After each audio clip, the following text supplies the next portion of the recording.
Are you wondering how to get from this to that? So from a calendar with all meetings and slots randomly stuffed into versus one that is perfectly organized and optimized? Stay with me and get some easy but super essential tips how to end your calendar slavery, if that's a real word, and finally become more self-determined and on top of your schedule and productivity game again. So in recent years, and especially months, with the increasing adoption of virtual meeting and communication tools, it seems as if our calendars have been filling up as if by magic. Some of my, and I guess your days in the past month as well, were packed with meetings back to back. Even though it is great to connect, discuss and work on projects almost seamlessly, even when being remote or with international teams, nowadays meeting culture also holds some dangers. Now let's explore the tactics that have proven very useful to organize my calendar as a management consultant and industry professional over the past couple of years, and I am sure they will also help you to become a master of your calendar and time again. One of the most crucial things of organizing your calendar is to use color coding. That means each color represents a specific type of meeting or category, according to which the respective meetings are colored. There are different logics to coloring your calendar, and one is using the chakra color scheme. Chakras are various energy or focal points first used in ancient meditation practices or traditions of Hinduism. In total, there are 7 chakras, and each has a certain color with a specific meaning, but all colors together follow the pattern of a rainbow. For example, red stands for survival or your basic needs, which is why many use red to color pure work activities that pay for food and shelter. By the way, I recently made a tutorial how you can save more money by reducing spend for non-basic needs. So the link is in the upper right corner and in the description below. Orange stands for creativity that you may want to use to label activities such as brainstorming sessions or an art class. And green, for example, represents love and compassion, which is often used to mark social activities with friends, family, or co-workers such as team lunches, dinners, or personal activities. Another color code is the one of the more commonly spread color psychology, where each color has a certain emotional association. Generally, for example, people associate red with excitement or energy, such that you could label more important meetings with red. Turquoise or blue symbolizes cleanliness, calm, and sophistication that could be used to mark working blocks in your calendar. So as you can see, you can use a variety of different color schemes to label your calendar respectively. However, to be honest, I do not use any of them and just label my calendar according to my personal association with colors. Red stands for external client meetings that are important and should stand out in my calendar. Blue are internal meetings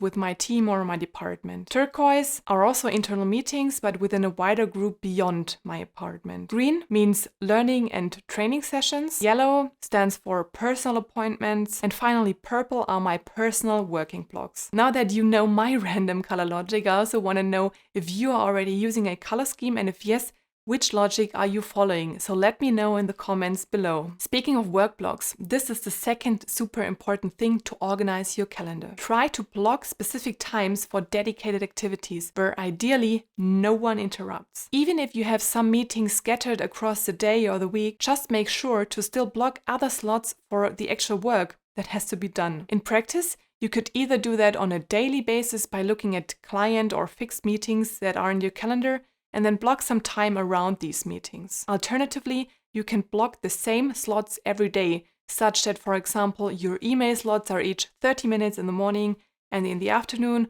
or your daily working slots are each 1.5 or 2 hours in the morning and the afternoon, maybe every day at the same time. I would always suggest to schedule and block your time in advance, so the day or even the week before. Next, take breaks. And by taking breaks, I mean actually planning them and putting some time in your calendar. In practice, there are 2 aspects to it. First, schedule your lunch breaks. Make sure to block them such that the other people see that there is some activity already scheduled and no free slot. Especially when working from home.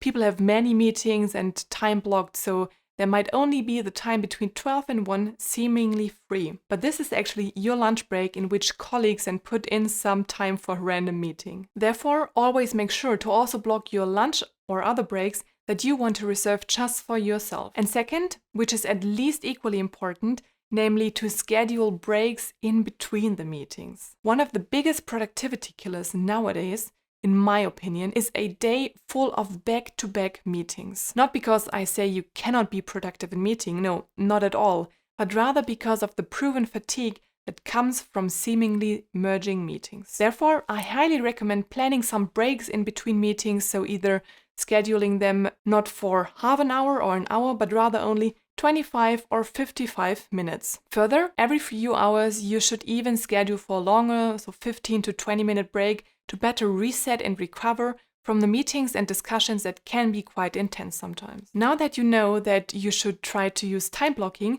let's see how easily this can be implemented. Either you just create individual time blocks each and every day, or alternatively, you can also use recurring calendar items that are scheduled in a regular rotation. For example, you could say you want to block every day from 12 to 1 for your lunch break and a short walk. Or you could also say you want to block every Tuesday and Thursday afternoon for some sports classes, or every Wednesday morning for a team brainstorming session. In that case, it just needs a few clicks to create a recurring item, setting your desired time and your cadence, and there you go. Now you have easily filled up your calendar with some fixed time slots that you can count on. Also, go ahead and determine your status in your calendar. Outlook, but all the other email and calendar tools as well, have the ability to set something like the status of an appointment. You can choose to show a meeting or work block as free, working elsewhere, tentative, busy, or out of office. The status tentative and busy are given once you have set up a meeting, accepted one, or accepted one tentatively. However, the other status can be chosen deliberately, which can make sense in particular if you're setting up your own time blocks. For example, I choose the out of office status whenever I have a private appointment and or when I'm not at my desk. So this could be when I'm going for a run over lunch, such that I might be gone for 1.5 hours without access to my phone or laptop. By the way, talking about status, I'd highly appreciate if you could give this video a thumbs up and subscribe to the channel if you found this valuable so far. Next, you should also try to communicate your status as transparent as possible. Besides talking to your team and clients, you can do two major things. First, share your calendar. Sharing can be done in Outlook quite simple and just means that you can assign certain people specific roles regarding your calendar. You can choose which people from your organization might have advanced viewing rights of your calendar, such that they can not only see your status, so tentative, busy, or out of office, but also the name and maybe even the participants of the meeting. Second, create out-of-office notifications. So whenever you're gone for a day, a week, or even longer, just create a short out-of-office message that people will receive as an answer to an email to you. That way, you can let them know for how long you will be gone and that you're not able to check your emails or that it might take just longer to receive a reply. Finally, before I let you go and implement all of that, one final bonus tip to declutter and better organize your calendar, namely challenge every meeting. Meaning, before setting up or accepting a meeting, think about the following. Is this meeting really necessary? Can this topic be discussed via email as well? And do I need to be in that meeting? So with these challenges, you should try to streamline your calendar such that you are only participating in meetings where you are adding value. For others, just be bold and decline invitations. If there's something super important or urgent, people will always get back to you in case they need your input. So if you liked that video, I guess you will also like this one, where you will learn how to take effective notes at work or school. Thanks for watching, and don't forget to subscribe for further videos on career advice, productivity, and personal development. See you next time, and bye.